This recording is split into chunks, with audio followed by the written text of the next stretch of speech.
केंद्र सरकार ने आगामी फेस्टिवल सीजन को ध्यान में रखते हुए कर्मचारियों और पेंशनभोगियों को खुशखबरी दी है। गणेश चतुर्थी और ओणम का त्यौहार आने वाला है। इसके चलते अपने कर्मचारियों और पेंशनभोगियों के लिए समय से पहले वेतन और पेंशन भुगतान को मंजूरी दे दी गई है, यानी कि इन्हें एडवांस में सैलरी और पेंशन दी जाएगी।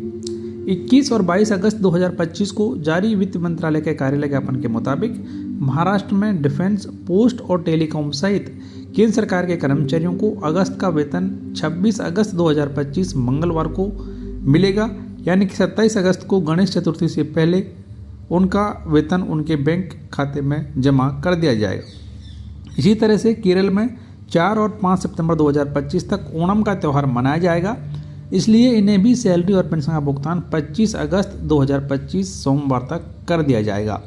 सरकार के इस फैसले का मकसद यह ध्यान में रखना है कि त्योहारी सीजन में कर्मचारियों को किसी भी तरीके की आर्थिक परेशानी न आए और अपने परिजनों के साथ त्यौहार को अच्छे से मना सकें। वित्त मंत्रालय ने कहा है कि इन भुगतानों को अग्रिम भुगतान माना जाएगा।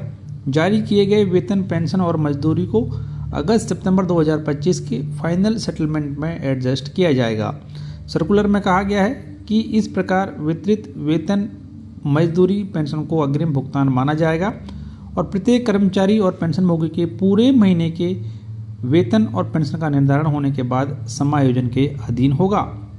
मंत्रालय ने आरबीआई से केरल और महाराष्ट्र में बैंकों की शाखाओं को बिना किसी देरी के सैलरी और पेंशन के एडवांस में भुगतान करने के कार्यक्रम को लागू करने का निर्देश का भी अनुरोध किया है। केरल में केंद्र सरकार के औद्योगिक कर्मचारी भी शीघ्र भुगतान निर्देश के दायरे में आएंगे।